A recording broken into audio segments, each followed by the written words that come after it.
So now, as I said last week, well, we said last week, DeMarco has been watching The Office for the first time. Ah, yes. Pre-crack until he is done. We actually have a few shows. Me and Sean have coached him on shows to watch. Yeah. Pre-crack, we're always going to be getting updates on DeMarco's new situation. Whenever he is done with the series, we're going to present him with a present.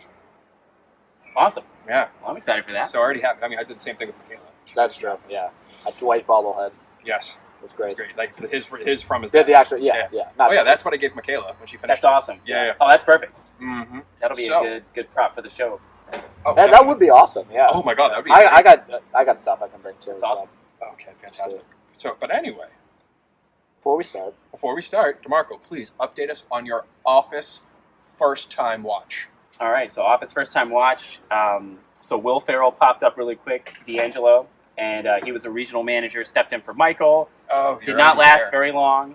He had No, his. he He did not. He had his accident, his dunking accident. Yeah. And then James Spader very pleasantly surprised me and came in as Robert California, and has been a very interesting. And it's funny because he was regional manager, and then he actually drove to Florida, confronted Jo, convinced her to give him her job, so he's now the CEO. How did Jim And he hired Andy as the manager. I love that. How did Jim phrase it? Yeah. He said he drove down to Tallahassee and talked her out of her own job. Yep. So the funniest part about that, Her own job. the funniest part about that is I was born in Tallahassee. Shut up. Oh, that's Yeah. right. Yeah, It's even Tallahassee's better. my hometown. Oh, that's even better. So that's great. You'll see more of Tallahassee later, like when they go Good. down and open the store. Oh, yeah. Oh, good. What was your favorite part of D'Angelo? Or Angelo? The whatever. cake. The cake? The cake part. I had When he cake just for like grabs into it with his hand. You're like, dude, what the hell? no, my favorite part is like I had cake for lunch, so he throws it in the trash because Yeah. he doesn't want to have cake. And then he again. leans down. He's like, no, no. When he's in front of the vending machine and he's just... Yeah. Oh God. Yeah. Oh it's yeah. terrible. No, well, no, he's his juggling routine is my favorite for sure. And you saw Oh that yeah. already, right? Yeah. Phil, Oh yeah. You trust me. Yeah. It's more so the song choice. Oh, it's Evanescence, isn't Evanescence, yep. Oh, it's such a Bring good Me to Life, I think, right? one. Yeah. Yeah. It was Evanescence. Yeah. My It's freaking favorite awesome. Angelo of it was when they were doing the King speech, like he put the thing on his head. He's like, say it again! Dandande! Oh, yeah. Dandande! That was a good episode, actually. Freaking I like awesome. that one. Yeah. Say it with an accent! Dandande! Awesome. All right, guys. Oh, Let's rock man. and roll. All right. I'm so happy you're watching it. Yeah. But here we go. Boom. So today we are 2, drinking. 3. Sorry, All right. I got ahead of myself. Today we're drinking Head of himself. Sorry. Bullet. Still be my friend. Bullet Takes Flight. I grabbed this initially just because the can looks cool. I can in my smell this opinion, already. it's hops running a bullet. Yeah. I have a Cusio. Double India Pale Ale. So Double. from Oh my God. Shebeen. How do you say that? I don't know. Some brewery. Sabre. Sabre. Done it from Sabre. Sorry. Right. Nice one. That was good. Yeah. Samsonite. That was way off. way off. Yeah. Ding. This is actually pretty good. I like this. I don't know about you can guys. smell it from here. I haven't even tried Good. it. So, do you know where the brewery is from, Sean? Let's take a look. I do not. Connecticut. Walcott. 8.3. Woo. That makes it a double. That's a double. Yeah. Holy Sweet. shit. Wait, was that here when you learned what makes a double versus Maybe in it's India? not Like She an Bin IPA Brewing. versus I a double think, IPA? I think it's more so the content. Yeah. She Yeah, Bin and Brewing. it's how much You don't alcohol. think so? I would like that. You don't think maybe it's like a female Shebeen Brewing She Company? Bin Brewing? Shebeen Brewing. Oh, that's 100% what it is. Yeah, hope so. when I saw the URL, shebinbrewing.com. Shebeen. Oh my God. Shebeen. I hope it's that. I hope that's it. I Me hope too. that's it. Maybe we'll get them on a show at some Maybe point. maybe Joe is the CEO Oh, maybe. I want to like Shebeen. Let us know. in Tallahassee. We'll tag it. Yeah. We'll Shebeen, tag let you us guys, know. yeah. Because that's amazing. Yeah. Anywho, we had a pretty happy opening. Not to say this is going to be a sad episode, but basically we had talked about mental health because that's obviously big for anybody, but specifically with people in the fitness industry using fitness as like a outlet for that. and this is like my part of the episode. Like they're both going to do their own kind of parts to talk about their own mental health later. Just like kind of mini episodes for each individual person, so it's like more individualized, of course. So basically, actually before that, sorry, I want to mention the 1,000 subscriber challenge now. Yes. Let's just get that out of the way now. So we're going to mention the subscriber challenge now, just to get that out of the way. So basically, just to reiterate that, like we've been saying every episode, once we reach that number, 1,000 subscribers, we will pick 5 of you guys as winners to get 5 free personal training sessions, whether that's in person or on Zoom. For whatever reason, that's fine. And then from there, we can tailor that into a 3-month program that's taken from what kind of how we see you move. Yeah, how we see you move from those 5 sessions, and just to get to know you a little bit more. So it's really towards your goals. So that's for 3 months, and one of these shirts that only I'm wearing today. That's right. That's all right. But yeah, so three prizes. You're calling on Sean. Shit. Yeah. Well, I just noticed that. Or the fact I don't have one, it's fine. Yeah. I'm not mad about it. We'll put an order in soon. Don't worry. Yeah, shirts are coming. Shirts are So coming. keep hitting that subscribe button. All right, share with your friends so that you can hopefully get some of those prizes, which very very good prizes. So, anyways, back to the mental health thing. That's a good segue, I guess. It's We're bouncing around. It's a serious topic, but it's it's definitely something to be talked about. Considering, like I said, we've all had issues with that before in the past. But again, that'll be their episodes. I'll kind of just talk about mine for now. And COVID.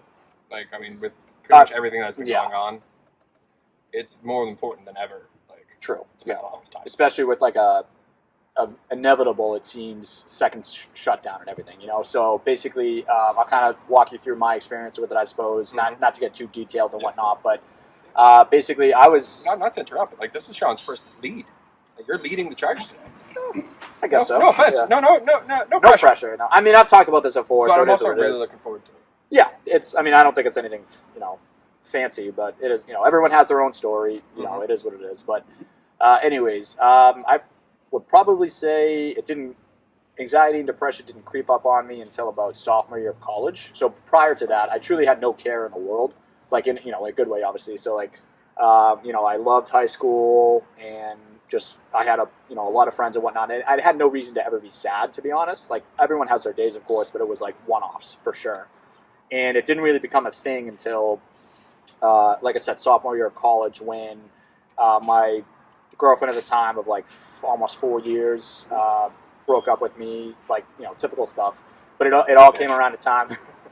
It all came around a time where I was struggling in school a little bit. I was having a lot of trouble with like chem and physics, and it was just like I was kind of failing at certain times. Like, I'd get an F on a test and I'd be like, well, this never happened to me before. And like, it just it was weird, like those 2 moments, like the thing with the girlfriend, like just occupied my thoughts. So I couldn't study to try to do well on these tests that were just challenging enough as it is.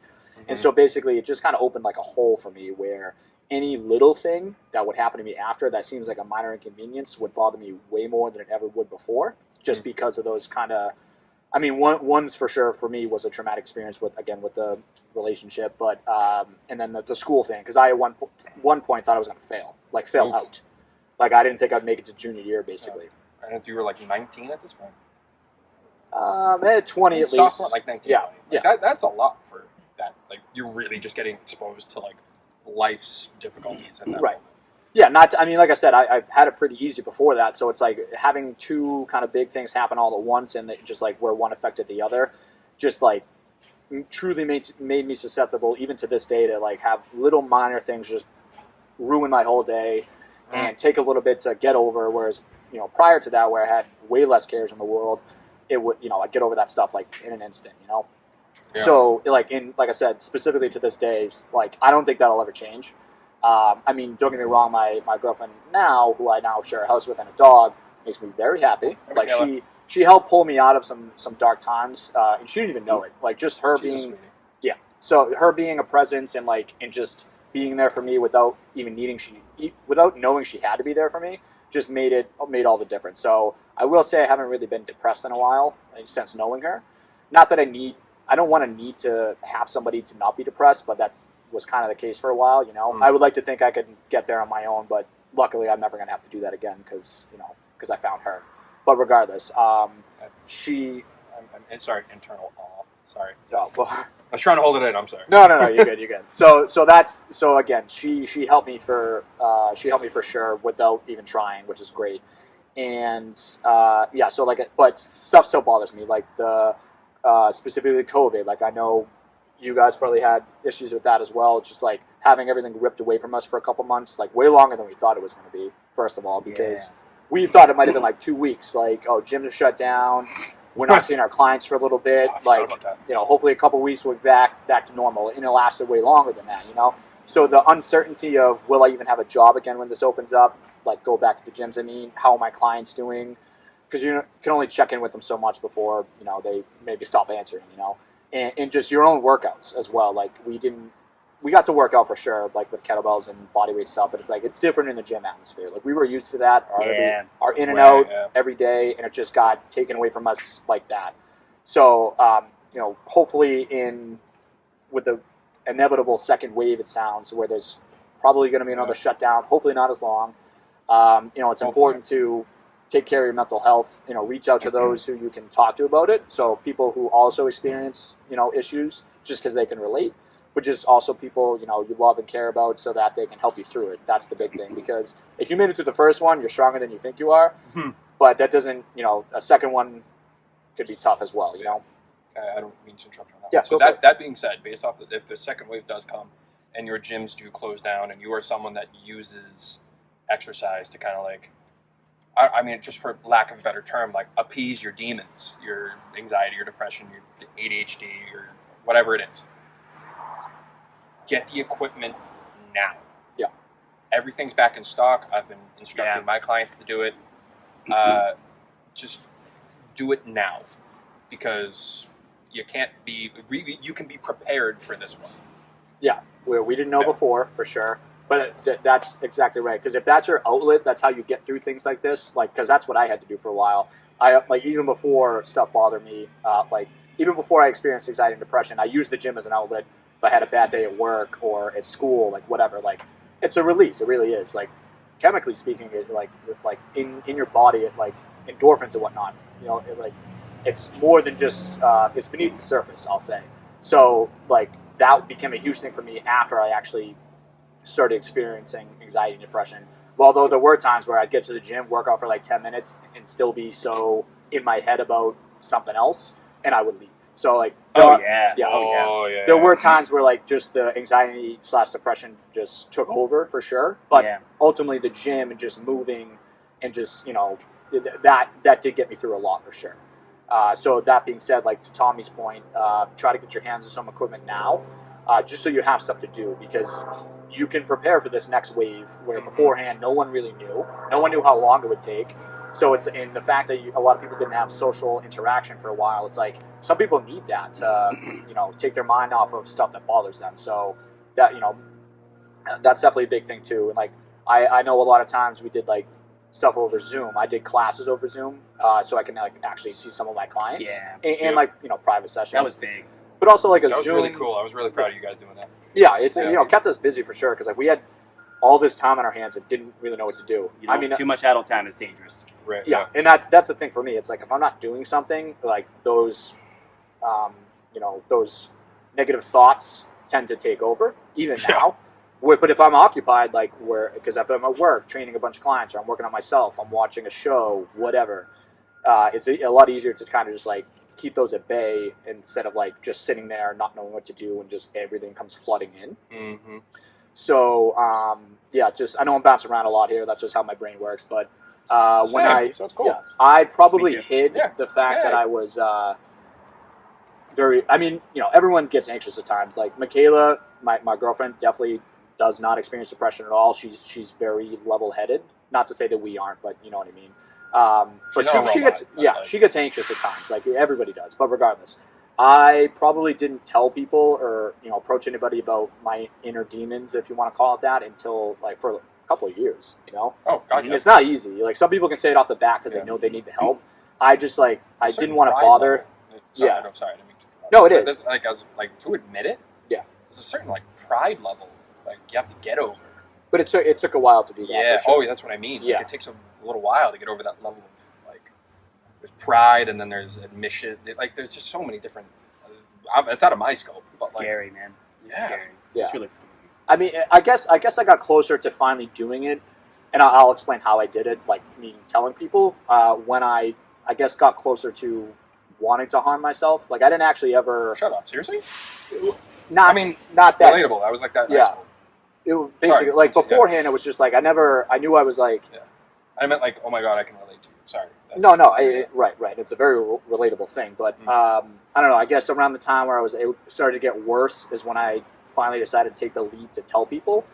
Where beforehand I was like, all right, I'm only going to come out of this stronger if I deal with it myself. That's what I said, which is it's not always the case, of course. So like, and I didn't want to burden anybody and like bring them into it. So for 2+ years, I just didn't say anything. I don't think anybody knew, to be honest. It's kind of you can hide it well, but sometimes people see it. But they don't want to ask because they feel awkward, So the way I did it was I got this tattoo right here, and I'll read it to you guys. This is what got me through a lot of dealing with this kind of stuff. Because I read this quote somewhere just randomly one day. I don't know. It's anonymous. I have no idea who wrote it. And kitchen table, as you read it. Yeah, right. I'll try to project it a little bit. So on particularly rough days. When I'm sure I can't possibly endure, I like to remind myself that my track record for getting through bad days so far is 100%. I like that. And that's pretty good. So I sometimes forget the quote that's on my arm. That's kind of sad. But sorry, we're back on track. Back on to. So I read the quote on my arm because it really resonates with me and has for a while. I wish I knew who wrote it so I can give him a shout out, but I don't know. It's basically just about. Every bad day you have, if you make it through, like you make it through 100% of your bad days, ideally. That's obviously so. Just to remind yourself that at the end of the day is pretty good. Each day you get stronger, even though you may feel weaker. But you need to look out for help if you need it, which I did at some point. And I've seen therapists. I've talked to people before, for sure. I took. I can't even remember the name of the medication, but I did one round of pills at one point just to kind of mellow me out a little bit. And after that is kind of actually when I met my girlfriend. So I told myself I didn't need them, and I haven't touched them since. So that's good. But Michaela? Yeah. Oh. Okay. So this is all around. So basically from sophomore year of college up until I met Michaela, and just around the time I started working at BSC, I didn't say a word to anybody about it. Right. Wow. So and the way I did it was that makes sense. Yeah, because there is a stigma with it all. For sure, yeah. And the way I told people was I got the tattoo, and then it felt weird to just text someone and be like, hey, I'm going to talk to you about my mental health. So what I did was I put a post up on Instagram to kind of fill people in because it's there's a lot of people on Instagram. It's easy to reach people that way. So I put it up on there because I usually do that with my tattoo posts whenever I get one. But so it was the quote, and then I kind of explained basically everything I'm saying to you guys now. And so that was easier for me to say that instead of gather everybody I care about in one room and be like, hey, here's this, So that was easier for me to do it that way, so people would see it and read it, and then people started reaching out, of course, and I talked to my family after that. It felt weird to do that first and not talk to them, but that's the only way I could do it at the moment. I felt it easier. This is a first step. Let me post it on Instagram. And then after I saw my family afterwards, I, basically just reiterated everything. But it was pretty freeing to the point where I didn't actually, I didn't ask for help necessarily. I filled everybody in, but it wasn't hey, I need help. What can you do for me? It wasn't one of those things. I thought it would be. I thought I'd post it and then immediately need help from everybody that read it. But just posting it was pretty freeing to the point where it made it, like I said, it was almost like a release, and I didn't need to outsource for help as much. And then from there, like I said, I met my girlfriend.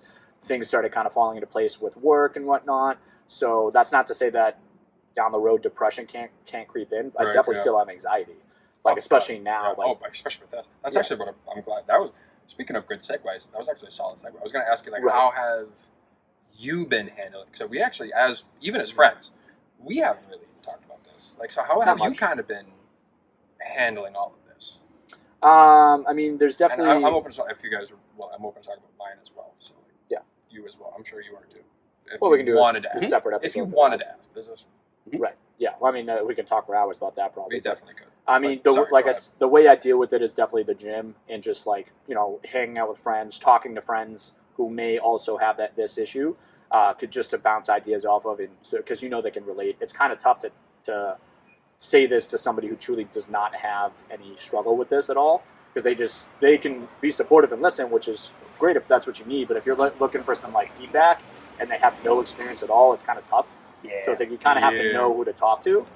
Not to say that, you know, you're like my girlfriend just doesn't really struggle with it ever. You know, anxiety, sure, like everybody gets anxious, but I know sometimes it's tough to maybe get her to relate, and that's fine. There's nothing wrong with that. But It's good for you though, because she's your rock. yeah, exactly. And Yeah, I you need that's the somebody thing. that's I stable. don't want her to be able to relate to it. So like Yeah. that makes me happier. And like, and I do know I have people who I can talk to who actually do deal with it on like a deeper level for sure. So, and yeah, definitely everyone needs a rock sometimes. Like I would like to think I'm self-sufficient enough now where I don't need it, but like I don't want to know what that would be like without It's always that. nice to have one. Yeah, exactly. So, you know, You have the yin and yang of like personalities. right. Yeah, I would like to like think so. like you and Lauren.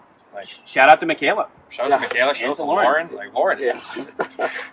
Yeah, I mean, for sure. It's everyone has their outlet, and that again all ties back into the gym. Like that's how I got through a lot of things, and not to say that it always worked, because like I said, I would sometimes just leave the gym because I was just so in my own head that I couldn't focus. I had to leave. I wasn't Yeah. into the workout at all. And again, that ties into where we are now as far as COVID. Like a second wave can be pretty deadly for some people. So if fitness is your outlet, grab some equipment now, or maybe ask for help from like people like us who have dealt with it before, or just trainers in general who can Yeah. keep you on track when you may not be able to go to the gym for another 3 to 5 months. Like I don't know. Comment below, man. If you guys want to, you know, some bodyweight exercise you can do. We've got some videos on the channel. You know, let us know. Or even Definitely just do that. recommendations. Like what equipment do you recommend? Yeah. Like I'll tell you right now. I recommend Let you know. Up and Down Rogue. Like I know they're the big name. Yeah. They're like of fitness equipment. They're the Nike, but like you will not go wrong with them. They've reached that point for a reason, though. Yeah, that's Yeah, true. they have. Yep. Yep. So, And they disbanded CrossFit, so that was nice. Yeah, that's true. That's my own opinion on that one. So I guess if there's any takeaways from this, like everyone has their own battles for sure. It's nice to know. I mean, it's nice to know, but it's not nice to know at the same time that other people struggle, because like you know you're not alone, but at the same time you don't want other people to hurt. It's one of those weird things. But regardless, if fitness is your outlet, take care of yourself going into uncertain times for sure. With like a second round of COVID, if you think it could be your outlet, but you don't know what to do, and then especially with gyms closing, like reach out to people like us, like I said, or someone you trust who knows a little bit more about fitness that can kind of at least start you off so that you're good to go for when hopefully gyms open back up after the second wave. Yep. You know what I mean? So it's like there are other outlets for sure. You know, maybe you like to like take long car rides, do whatever you need to for your own sake. But for me, fitness specifically really, really helps, and it's nice to know other people who like are very into fitness and maybe have struggles with anxiety and depression. You can have a conversation about, you know, your struggles if that's ultimately what's going to help you get through it. You know, so you're not alone. I guess that's the You're not. biggest takeaway. That's I'm exactly gonna end it on that. You're not alone. right. Yeah. So no, actually, I wanted to like ask you a few things. So for Go for it. my Yep. own self, during COVID, during all this, like I have ADHD. Right. So I've been treated for it, but then I've learned a lot about how I tick and how I operate, like what sends me spiraling, what not, what sends me into a vicious cycle of honestly, what sends me into a vicious spiral of depression, just constant things. What kind of like you learned about your own self, kind of during COVID, during what can kind of kick your depression up, what can kick your anxiety up, what like if anything, if you did learn anything new about yourself. I mean, Same for you, honestly, because you have ADHD as well. So like, yeah, no, a good question. I guess I didn't learn too much more, but I definitely got like stuff that sets me off. I suppose is you know if I know someone's like upset with me, or if I upset somebody, whatever. Like I wanna always make sure that everyone's okay, because I typically tend to think about people before myself. you're in a So good field. yeah. Yeah. yeah, seriously. And speaking of that field specifically, being a trainer over the past couple of years, like obviously a lot of ups, but the uncertainty of like, let's just say every client loses their job or just can't pay for training, like, and I lose a lot of my income, like the ups and downs of this profession, like you can ask my girlfriend specifically, like we'd have plenty of conversations about like, We'll tag her just so they can do that. yeah, we've had plenty of conversations about how much this job does stress me out, to be honest. I mean, I love what I do, so ultimately I'm never going to leave, but it's like, in the, snap, blink of an eye, you can lose half your paycheck, unfortunately. Not to say that's the only reason we're in this profession, but like, there's... You have to keep your lights on. Yeah, exactly. So that the profession does cause me a lot of stress sometimes. Especially during now, because it's like I can't see everybody. I did lose some clients with the gym shut down and whatnot, so that does set me off a little bit. That was tough, man. Yeah. So we've mentioned where we worked before. So like where we have worked is actually closed. So we're kind of dealing with that. That's kind of what inspired this episode. Yeah. Dealing with our own thought process, like literally losing where we work to be honestly, there are a whole lot of reasons why we lost why we work. Yep. But sorry. No, that's fine. So like that, I'd say work definitely will set me off sometimes. Not that it's anybody's fault. A lot of times it's variables that we can't control. Yeah, it's the industry. But that's what I need to focus on is like realizing like this is out of your control. You got to let it go. And sometimes I'm able to, for sure. But, it may put you in a little bit of a funk for the day. And then I'll wake up the next day and I do feel better. Sometimes sleep really helps me get through it, actually. But that's probably the number one stressor, I would say, is, just stuff with work because I want to take care of my clients and put food on the table, obviously. Yeah, so I definitely, I found that out about myself. Like, I got to learn to let things go if it's truly out of my control. Control what you can. Pivot, deal with what you can, whatever. That's a huge point. I mean, I don't mean to interrupt. Yeah. I really want to. I love that emphasis. Know what you can control. Control what you can control, but more importantly, know what is out of your control. It's just simply you have to accept it in a lot of ways. Talk about all the time. Yeah. Oh God. There's going to be a whole episode about DeMarco talking about stoicism and philosophy. So watch out for that one. It's fun. Right. But it's understanding what you can't control. I feel is it's just as important as knowing what you can control. Right. Because it comes into like I put in a good day. I've controlled what I can't control. The world I couldn't control these things, so I have to adapt and adjust and overcome. Yeah. There's a lot less that you can control than you think too. Yeah. A lot less than you realize. True. And I got better at realizing now, which ultimately will snap me out of that funk quicker.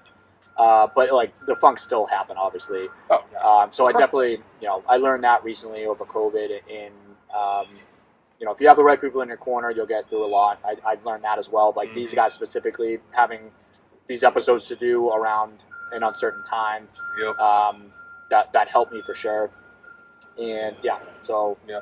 you got the right people around you. You can make it through a lot more than you think you can. Mm-hmm. Don't have to do it alone. Yeah. I know we're running long. I don't mean. I just want to build on it. I know we're running long, but Yeah, that's the same thing. Like I've told these guys like during COVID, the ups and downs come. Like you just feel like you're on top of the world. You're motivated. You're ready to roll. And then it's just like, I'm going to order Uber Eats for the 7th time this week, and it's Wednesday. Like like those moments happen. Oh yeah. Dude, Yeah. Are you kidding me? Like. Yeah. No, that's a good point. Yeah. Absolutely. So Sean, thank you for opening up, man. I think that was very relatable. I think it's nice when people talk about that kind of stuff because it humanizes us. It's very easy for us to kind of, especially as men, act strong, be Right. invincible and bulletproof and all that stuff. And it feels like odd to actually like talk about that, like because it like does. since the beginning of time we are enemy number one. So it's kind of hard to be like this shit struggles for us too. Well, it gets easier when you realize other people struggle with it too, because when they speak out. Definitely. Yeah. And I think actually, the very first person, I'm not going to say her name, but like the very first person I told was like, I didn't think I was going to tell this person, but it wasn't until she opened up to me first. And then I was like, well, actually, like, little did you know, I also deal with the same issues. Mm-hmm. And then actually, shortly after that is kind of when I decided to get the tattoo. I started to tell other people. So once I realized, like, I mean, I knew I could possibly be the only person in the world that deals with it, but finally hearing about it directly from someone else, like, it made it easier. And it like, it's very easy to talk about now because I'm like, you know, I've come to terms with it, but Definitely, yeah. it's not. So that's the other reason why we wanted to do these episodes, because DeMarco will have his own version, Tommy as well, is so that hopefully if you guys are watching, like, it may be the push you needed to talk to someone about it so that it becomes easier for you. Even if it's talking to us, like, whatever, that doesn't matter, you know? As long as you talk to somebody, because I'll be the first person to tell you maybe that bottling it up as imperative as you think it may be, like, it doesn't help. Like, I built it up over 2 years for sure, and then I just had to pop the top and let it all out, you know? So. Not to actually make this episode go even longer, but like, even like scientifically, it even makes it, you're supposed to let it out. Yeah. Because when you hold it in, you become more stressed, you become more anxious, and that increases cortisol levels. Cortisol is the stress hormone. When you have, so some cortisol is okay. So like the flight response is. Yeah, we need some for sure. Yeah, like that's like beneficial in the gym. It increases fat oxidation. It increases adrenaline. It increases your main lifts, etc. When you have too much cortisol, it does the exact opposite. It actually hinders fat loss. It hinders muscle growth. It hinders strength. Mm-hmm. So getting it off your chest, if you feel like you're really stressed out, it's because you are. Right. So if you're trying to get things through the gym, like, find other ways or use the outlets that you have to be able to get this stress off of you. And that way you'd be able to continue to kind of attack your goals, even if your goals are just to be able to wake up and enjoy your day, that will still help. Mm-hmm. One way or the other. Right. Yeah, so I mean, this episode went a little bit longer than expected, but you know, it's definitely a topic worth talking about. Yeah. So, and I know I keep saying, like, you know, the main takeaway, blah blah blah, this and that, but just to go off of that,